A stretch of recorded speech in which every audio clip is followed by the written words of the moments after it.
No, ilalim ng malamlam na ilaw ng hapon, naroon si Aling Rosario sa harap ng lumang bahay sa Quezon City. Nanginginig ang mga kamay habang hawak-hawak ang telepono. Ang hangin ay tila humihikbi kasama ng kanyang puso na parang alam na nito ang malupit na balita bago pa man ito dumating. Bakit hindi siya bumalik? Bakit?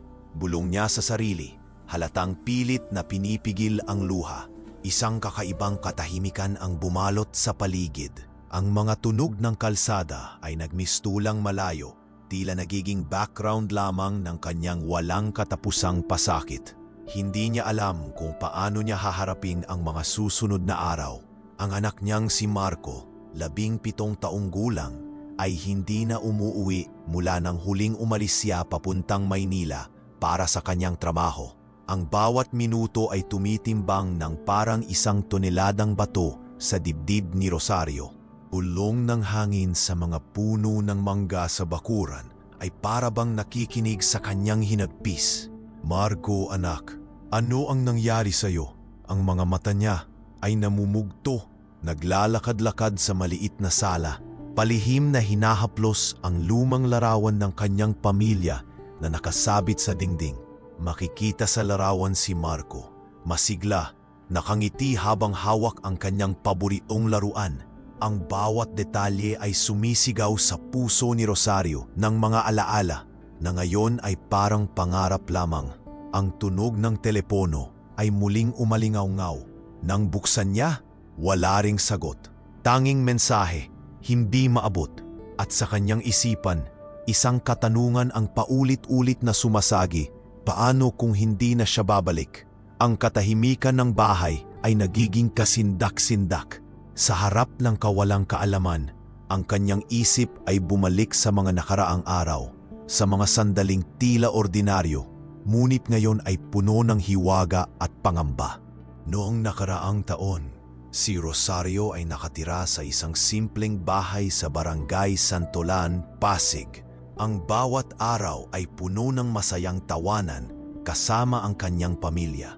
Ang almusal sa mesa ay hindi kumpleto nang walang mainit na sinangag at itlog, habang si Marco ay abala sa kanyang homework o naglalaro sa harap ng maliit na likod bahay.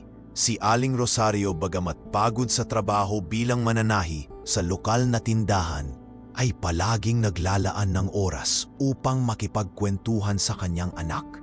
Ang bawat kwento ni Marco ay puno ng kasiyahan, mga pangarap na tila walang hanggan. Mama, balang araw makikita mo ang buong Maynila sa aking mga mata, wika ni Marco. Ngiti niyang punong-puno ng pag-asa. Ngunit isang gabi, bago pa man magsimula ang bagong taon, isang kakaibang pangyayari ang nagbago ng lahat. Si Marco ay nagbalak na pumunta sa Maynila upang magtrabaho sa isang maliit na kape sa Intramuros. Sa kabila ng babala ni Rosario na mag-ingat sa mga panganib ng lungsod. Hindi ko kaya, Mama. Kailangan kong subukan ang sarili ko. Sagot ni Marco na may determinasyon sa tinig. Ang kanyang mga mata ay puno ng apoy ng kabataan at pangarap. Si Rosario ay napangiti ng pilit, bagaman alam niya sa kanyang puso na may dalang panganib ang desisyon ng anak. Ang mga araw ay lumipas. Bawat mensahe mula kay Marco ay punong-puno ng kasiyahan at mga kwento ng kanyang karanasan sa lungsod. Ngunit isang hapon ng 12 buwan pagkatapos niyang umalis, isang kakaibang katahimikan ang bumalot. Walang tawag, walang mensahe. Sa halip, isang malamig na pakiramdam ng pangamba ang pumuno sa puso ni Rosario. Ang bawat araw na hindi niyang naririnig ang boses ng anak ay parang isang matalim na kutsilyo na unti-unting sumasalakay sa kanyang kaluluwa. Nasaan ka, Marco? Bakit hindi ka bumabalik sa bahay? Ang tanong na ito ay patuloy na umiikot sa kanyang isipan habang siya ay naglalakad sa makipot na daan ng Barangay Santolan. Ang mga kapitbahay ay nagmamasid, may simpatiya, ngunit walang masabi. Si Rosario ay kilala bilang mapagmahal na ina, laging handang tumulong sa sinuman. At ngayon, Siya mismo ay tila nawalan ng gabay sa gitna ng dagat ng kawalang katiyakan. Habang lumalalim ang gabi, ang mga alaala ng nakaraan ay bumabalik.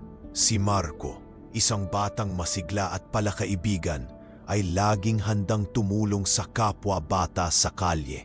Ang bawat halakhak niya ay parang musika sa pandinig ni Rosario. Ngayon, tanging alaala na lamang ang natitira.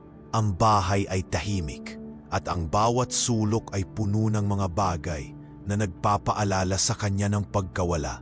Isang linggo ang lumipas at dumating ang balita mula sa pulisya sa Barangay Santolan. Isang simpleng tawag lamang. May nakita raw silang isang batang lalaki na kamukha ni Marco sa labas ng Maynila. Ngunit wala pang tiyak na kumpirmasyon. Ang bawat salita ng pulis ay nagpaigting sa pangamba ni Rosario.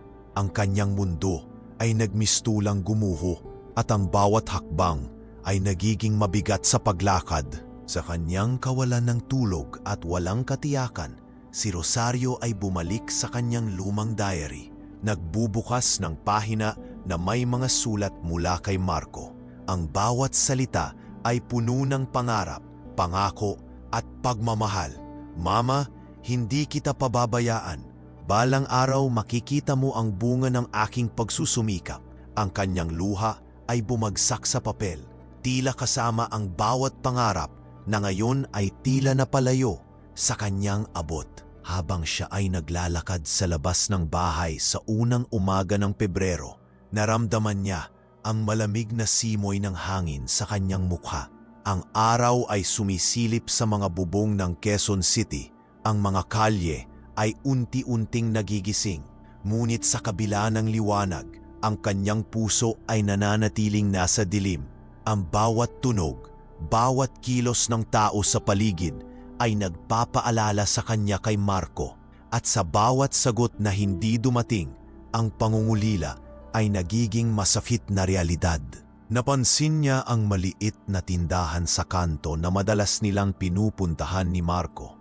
Ang bawat produkto sa istante ay tila may alaala ng naaraang tawanan, ng mga kwento at pangarap. Marco, anak, bakit hindi ka bumabalik sa amin? Ang tanong ay walang sagot. Tanging katahimikan at ang bulong ng hangin sa mga punong mangga ang sumasagot. Ang bawat gabi ay puno ng pasakit at alaala. Sa gabi ng 15 Pebrero, habang siya ay nakaupo sa balkonahe ng kanilang bahay, nakita niya ang mga bituin na kumikislap sa langit. Ang bawat kislap ay parang paalala ng mga pangarap ni Marco, ng kanyang kabataan at ng kanyang determinasyon. Anak, ano ang nangyari sa'yo? Bakit ako iniwan sa dilim? Tanong niya na parang hinihingi ang sagot mula sa langit. Ngunit bago pa man siya tuluyang malugmok, bumalik sa isip niya ang mga sandali ng saya at pag-asa. Ang bawat ngiti ni Marco, bawat yakap, bawat tawa, ang mga ito ang nagbigay sa kanya ng lakas upang harapin ang susunod na araw. Ang pangarap na makita muli ang kanyang anak ay nagiging ilaw sa gitna ng dilim. Ang araw ay patuloy na sumusunod sa gabi at sa bawat hakbang ni Rosario sa kanyang araw-araw na buhay, dala niya ang pag-asa at pananampalataya. Alam niya na ang pagkawala ni Marco ay hindi wakas, kundi simula ng isang mas malalim na kwento. Isang kwento ng katatagan, pag-ibig ng ina at paghahanap sa kabila ng kawalang katiyakan.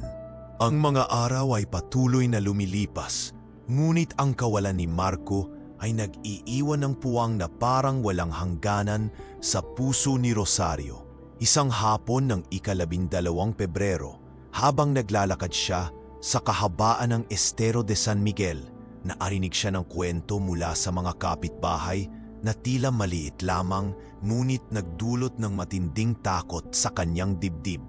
Ayon sa isang tindera, may isang batang lalaki na kamukha ni Marco na nakita sa Maynila, nag-iisa, tila walang patutunguhan. Ang puso ni Rosario ay tila pumutok sa sobrang kaba.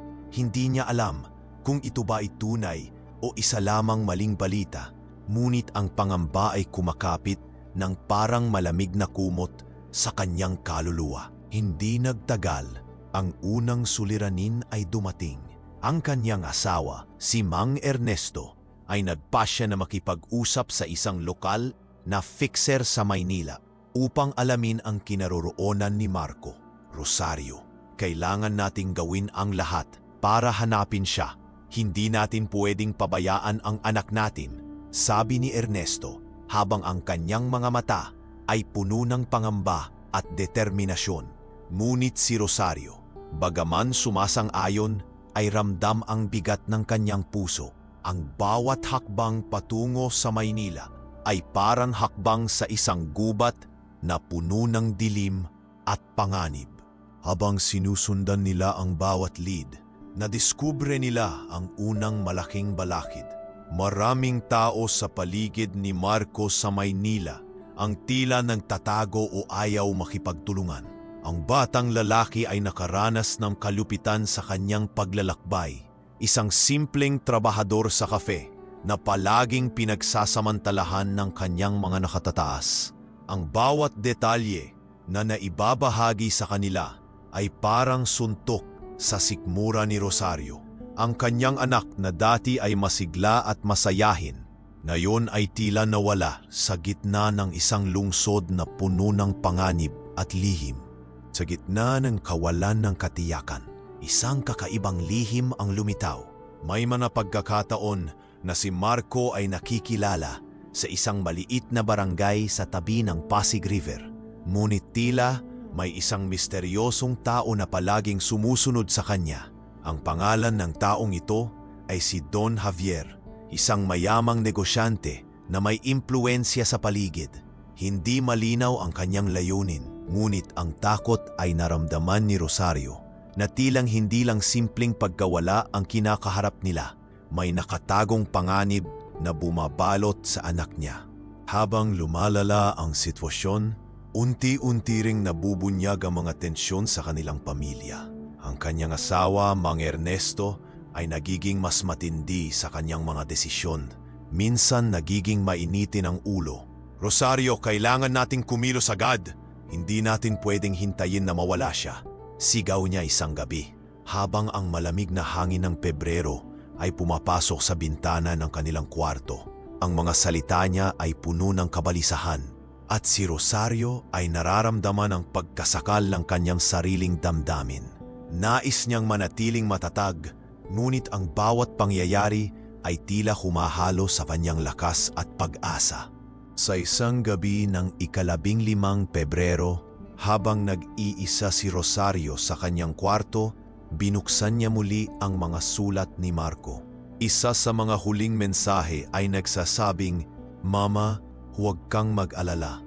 Ang bawat hakbang na ginagawa ko ay para sa atin. Balang araw, makikita mo rin ang bunga ng aking pagsusumikap." Ang mga salitang ito ay bumabalik sa kanyang isip na parang ilaw sa dilim. Ngunit sa parehong oras, ang kawalan ng katiyakan ay parang anino na hindi nawawala. Ang bawat pagtulog ay nagiging mahirap at bawat paggising ay puno ng kaba. Si Rosario ay natutong maglakad sa gitna ng takot at pag-asa na parang isang mandirigma sa isang digmaan na hindi niya pinili. Ngunit sa bawat sandali ng pangamba, naroroon ang lakas ng kanyang pagiging ina, isang puwersang mas malakas kaysa sa anumang takot.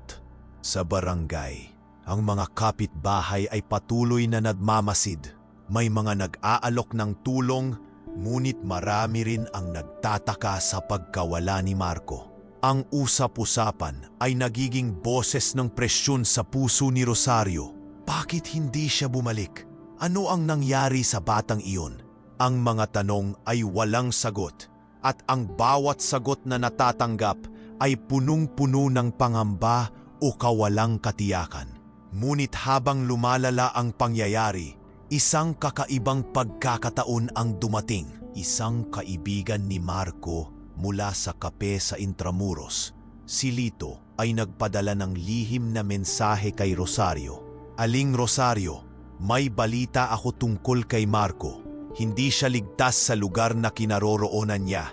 May mga taong nagmamasid sa kanya at kailangan siyang iligtas bago dumating ang panganib. Ang bawat salita ay tumagos sa puso ni Rosario na parang kidlat. Agad siyang nagdesisyon na kumilos, hindi lamang bilang ina, kundi bilang tagapagtanggol ng kanyang anak. Kasabay nito, unti-unting lumilitaw ang mas malalim na lihim sa buhay ni Marco. Ang batang lalaki, sa kabila ng kabataan at kawalan ng karanasan, ay nakaranas ng mga sitwasyon ng panlilinlang at pagnanakaw sa paligid ng Intramuros. Ang bawat hakbang niya ay may kaakibat na panganib, ngunit hindi siya sumusuko. Ang kanyang tapang at determinasyon ay nagmumula sa pag-ibig niya sa kanyang ina at sa pangarap na balang araw ay makapiling siya muli. Sa parehong oras, ang relasyon ng mag-asawa ay nagiging mas komplikado. Ang kanilang komunikasyon ay puno ng tensyon. May mga gabi na si Rosario ay umiiyak sa kanyang unan, nagdarasal, habang si Ernesto ay nagmumuni-muni sa sala, nag-iisip ng paraan upang makahanap ng hustisya at kaligtasan para sa kanilang anak. Ang bawat argument at pagtalikod ng isa sa isa ay nagpapalalim sa emosyonal na tensyon, ngunit sa kabila ng lahat, nananatili ang kanilang pangako bilang magulang. Isang gabi, sa unang linggo ng Marso, nakatanggap si Rosario ng isang kakaibang mensahe mula sa telepono ni Marco. "Mama, huwag kang matakot. Ako'y maayos, pero kailangan kong mag-ingat. May mga taong hindi mabuti ang intensyon. Mahal kita." Ang mensaheng ito ay nagbigay ng kakaibang halo ng kaluwagan at kaba. Ang kanyang puso ay punong-puno ng pag-asa. Ngunit alam niyang hindi pa tapos ang kanilang laban. Habang lumalalim ang gabi, si Rosario ay naglakad sa tabi ng ilog, iniisip ang mga pangyayari. Ang mga ilaw ng lungsod sa Maynila ay kumikislap sa kanyang mga mata, tila nag-aalok ng kaunting aliwa sa gitna ng dilim ng kanyang kalooban. "Marco, anak, darating ang araw na magkikita tayo muli," wika niya sa hangin, na parabang pinapadala ang kanyang panalangin sa bawat bituin sa langit.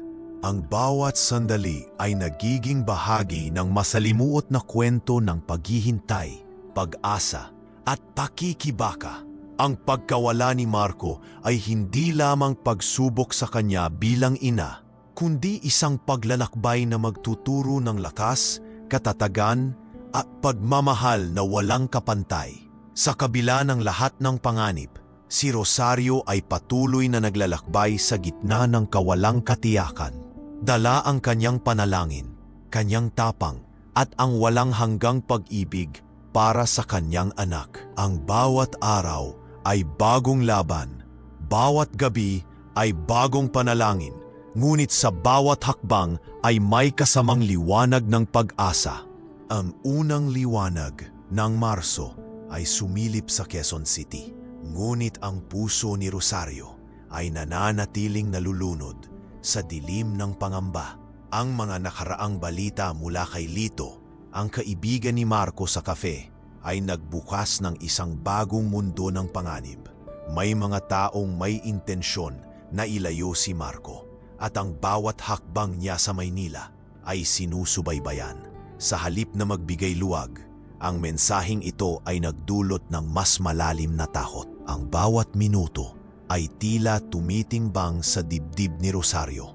Ngunit bago pa man siya tuluyang malugmok, isang kakaibang impormasyon ang dumating. Isang batang lalaki mula sa Tondo ang nagbigay ng tip na nakita raw nila si Marco sa isang lumang bahay sa tabi ng Pasig River, nagtatago, takot at pagod. Ang impormasyong ito ay parang kidlat sa madilim na ulap. Agad na nagdesisyon si Rosario at si Ernesto na pumunta sa Maynila. Dala ang kanilang determinasyon at walang katapusang pag-asa. Pagdating sa Maynila, sinalubong sila ng ingay ng lungsod, mga sasakyan, pulutong ng tao at amoy ng palsada. Ngunit ang bawat tunog ay tila nagiging bahagi ng kanilang misyon. Bawat hakbang ay may kasamang kabayanihan at pangamba. Ang mga mata ni Rosario ay nagmamasid sa bawat sulok, bawat ali, habang hawak ang kamay ng kanyang asawa na parang ito ang huling sandata laban sa kawalang katiyakan. Sa lumang bahay sa tabi ng Pasig, natagpuan nila si Marco. Ngunit hindi tulad ng inaasahan nila. May kakaibang tensyon sa paligid. Ang batang lalaki ay may sugat sa braso at tila may kakaibang pangamba sa kanyang mga mata. "Mama, hindi ko alam kung paano magsimula," bulong niya, na halos hindi marinig dahil sa kaba at pagod. Ang mga salita niya ay puno ng takot at pangarap na naghalo, ngunit ang kanyang presensya ay sapat upang magbigay ng pag-asa sa puso ni Rosario. Hindi nagtagal, lumitaw si Don Javier, ang misteryosong tao na sumusubaybay kay Marco. Ang kanyang mukha ay seryoso at ang mga mata niya ay parang may itinatagong lihim. "Rosario, kailangan nating kausapin siya," sabi ni Ernesto, habang ang tensyon sa paligid ay tumataas. Ngunit bago pa man magkaroon ng malinaw na sagot, si Don Javier ay naglabas ng isang lihim na dokumento, isang plano na naglalayong kontrolin ang bawat hakbang ni Marco sa lungsod. Ang bawat detalye ay nagdulot ng matinding pangamba sa puso ng mag-asawa. Ang pag-ungkat ng lihim na ito ay nagdulot ng malalim na krisis sa pamilya. Si Rosario, bagaman natatakot, ay nagpasya na maging matatag. Ang bawat desisyon, bawat hakbang ay puno ng pagmamahal at tapang. Ang kanyang isip ay patuloy na nag-iisip ng paraan upang mailigtas ang anak mula sa panganib.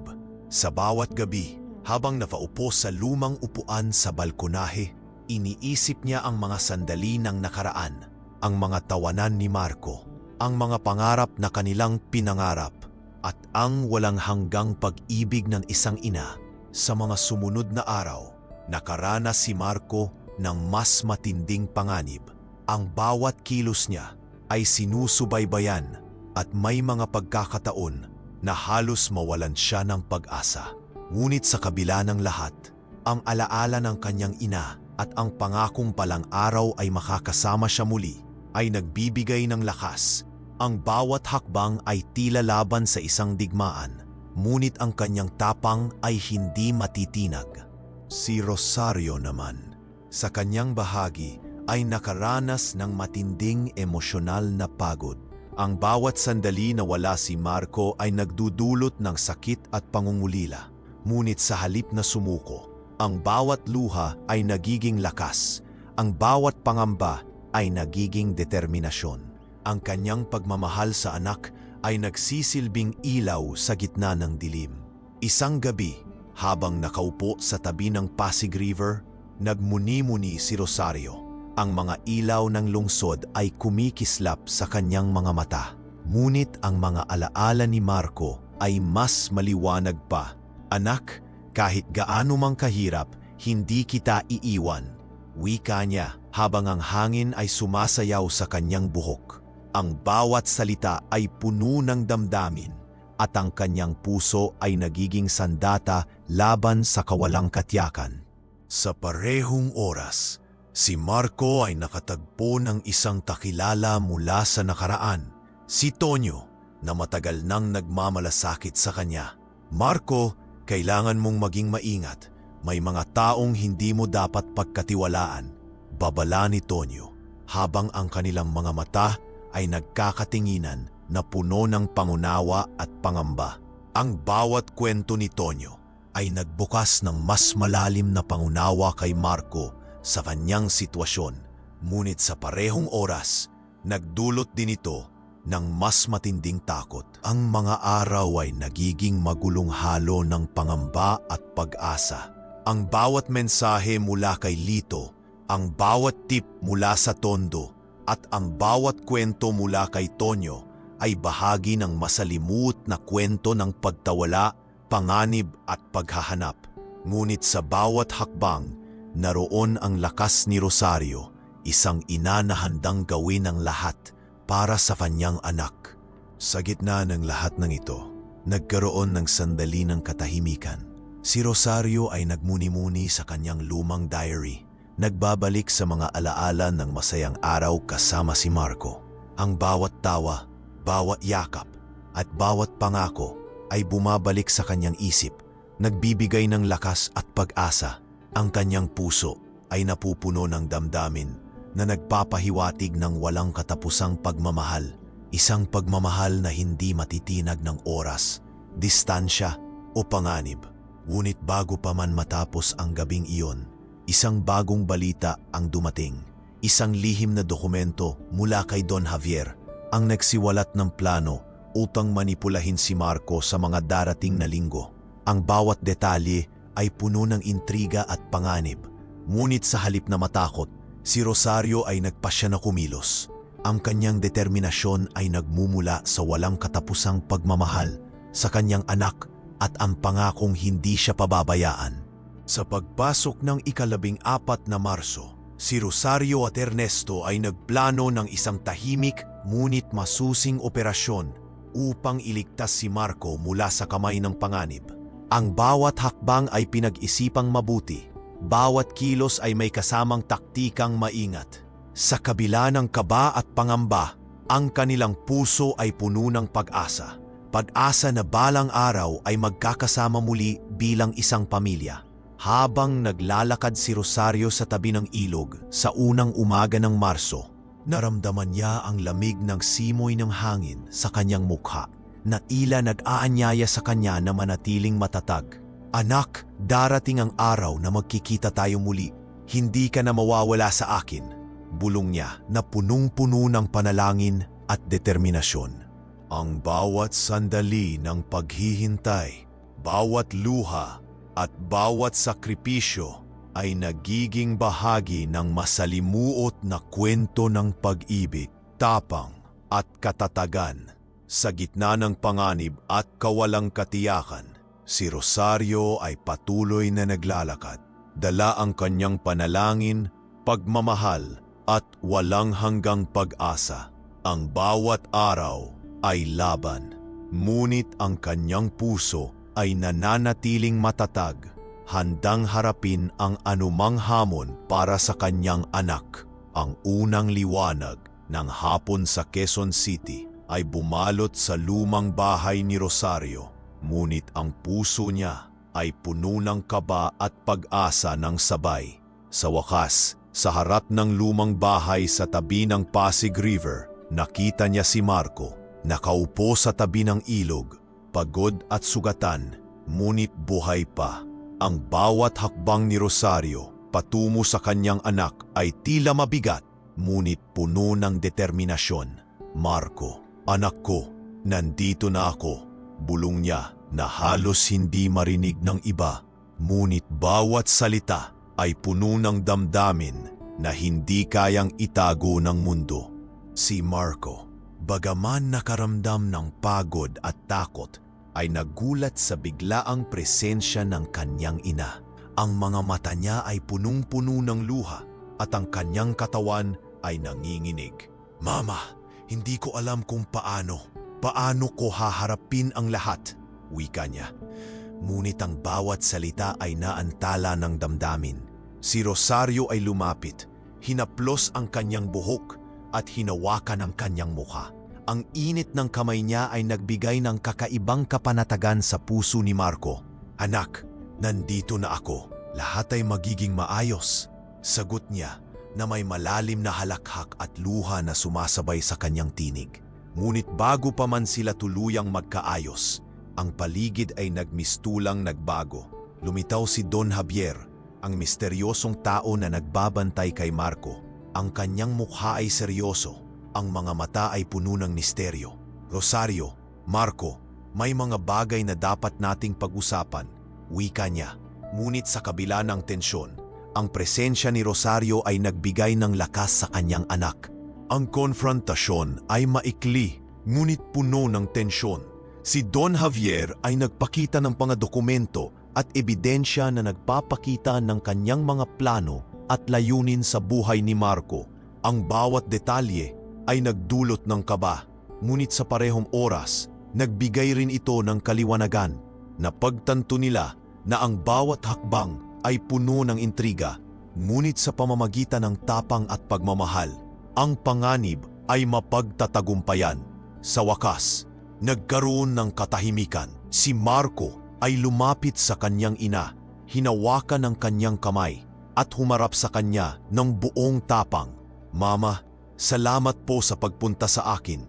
Hindi ko po kayang gawin ito nang wala kayo." Bulong niya. Ang bawat salita ay tumagos sa puso ni Rosario na halos hindi makapaniwala sa dami ng nangyari. Ang kanyang anak na ilang buwan na nawawala at puno ng panganib ay buhay at ligtas. Ang pagyakap nila ay matagal at puno ng damdamin. Ang bawat luha, bawat halik ay naglalahad ng walang katapusang pagmamahal ng isang ina. Ang kanilang pamilya ay muling buo at ang bawat sugat, emosyonal man o pisikal, ay nagsisilbing alaala ng katapangan at pagmamahal na nagtagumpay laban sa panganib. Sa mga sumunod na araw, si Rosario at Marco ay naglaan ng oras upang maghilom ang mga sugat, magkwentuhan at muling buuin ang kanilang relasyon.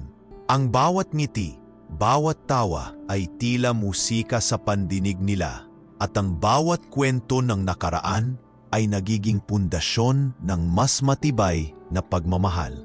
Si Ernesto, bagaman natatakot sa nangyari, ay nakaramdam ng kaginhawahan at pasasalamat sa muling pagkakabuo ng kanilang pamilya. Ang kwento ay hindi lamang tungkol sa pagkawala at panganib. Ito ay kwento ng tapang, katatagan at walang hanggang pagmamahal ng isang ina. Ang bawat karanasan, bawat sakripisyo ay nagbigay ng leksyon sa kanila at sa mga nakapaligid sa kanila. Nasa kabila ng dilim, may liwanag na nagmumula sa pagmamahal at determinasyon. Isang hapon, habang nakaupo si Rosario sa kanilang lumang balkonahe, nagsalita siya sa kanyang anak na puno ng damdamin at kahulugan. "Marco, tandaan mo, sa bawat laban, sa bawat pagsubok, ang pagmamahal at tapang ang magdadala sa atin sa tamang daan. Huwag kang matakot magmahal at magtiwala. Ang buhay ay puno ng pagsubok, ngunit may liwanag sa bawat hakbang." Ang bawat salita ay hindi lamang aral para kay Marco, kundi mensahe rin sa mga manunood na ang tunay na lakas ay nagmumula sa puso at ang pagmamahal ng isang ina ay walang kapantay. Ang bawat pagsubok ay pwedeng lampasan basta may tapang at pananalig. Kung ang kwento nito ay nakapagpabagabag sa iyong puso, ibahagi ito sa isang mahal sa buhay. Sabihin sa akin, alin sa mga sandali ang pinaka-nakakaantig sa inyo? At kung naantig ka sa kwentong ito, siguraduhing huwag palampasin ang susunod na kwento. Siya ay pinagtaksilan ng sarili niyang kapatid. I-click lamang at samahan mo akong muling maglakbay sa damdamin at kwento ng buhay.